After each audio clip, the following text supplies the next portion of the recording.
Hello বন্ধুরা, good morning. আমি প্রিয়া। চলো শুরু করা যাক আজকের দিনটা। আজকে সকাল থেকে মোটামুটি বৃষ্টি হচ্ছিল, কিন্তু বুঝতে পারছিলাম না ছেলেকে স্কুলে কী করে পাঠাবো। তো আগে চাটা বসাই, তারপরে দেখি যদি বৃষ্টি থামে তো পাঠাবো। চায়ের জল বসিয়ে দিয়েছি, এবার চা হবে। আমরা দুজনা চা খাবো, খেয়ে তারপরে বেরোবো।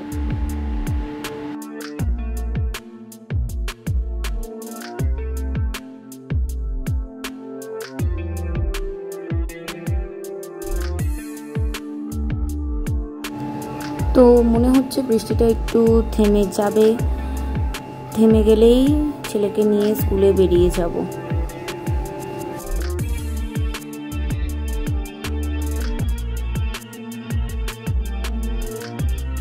দেখো ওয়েদারটা কি সুন্দর লাগছে, একে সকালবেলা, তার উপর আবার বৃষ্টির ওয়েদার, অসাধারণ লাগছে। কিন্তু চা নিয়ে বসে এটা ওয়েদার এনজয় করার টাইম নয়, এটা ছেলেকে নিয়ে স্কুলে দেওয়ার টাইম। নিচে ওই গাছটা দেখতে পাচ্ছ, সাদা ফুলের গাছটা, এটা আমাদের বাড়ির গাছ। এই ফুলগুলো দিয়েই আমরা পুজো দিয়ে থাকি। তো আমরা দুজনে বেরিয়ে পড়েছি ছেলেকে স্কুলে দেওয়ার জন্য। এই মন্দিরটা আমাদের গড়ফার মন্দির, এখানে সব রকম ঠাকুর আছে, খুব ভালো লাগে এই মন্দিরটা।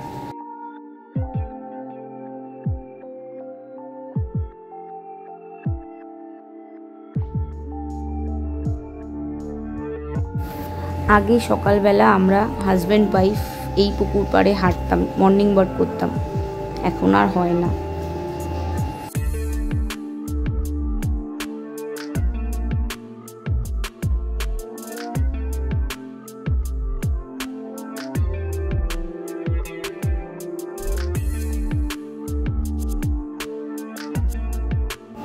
তো কে কে এই জায়গাটা চিনতে পারছো ঝটপট বলে দিও।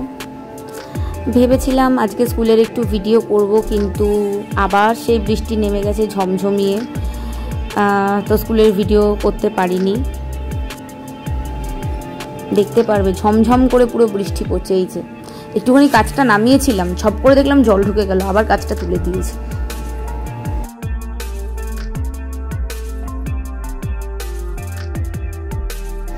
তো আমার ছেলেকে স্কুলে দিয়ে এসে স্নান করে পুজোটা সেরে নিলাম।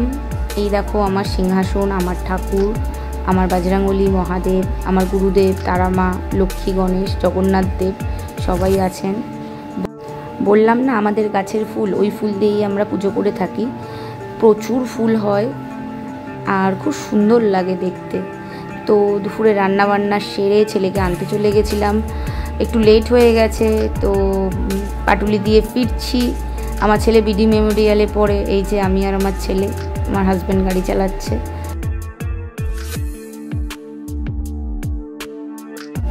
এরপরে বাড়ি এসে লাঞ্চ নিয়ে বসে পড়লাম। লাঞ্চে ছিল ভাত, একটা তরকারি আর রুই মাছের পাতলা ঝোল। তরকারিটা আমি নিয়ে নিই।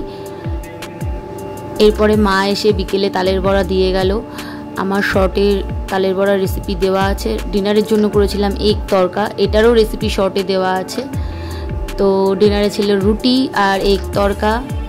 তো ব্লগটা ভালো লাগলে লাইক, কমেন্ট, শেয়ার, সাবস্ক্রাইব করে দিও। আজকের মতন টাটা, সবাই ভালো থেকো, সুস্থ থেকো।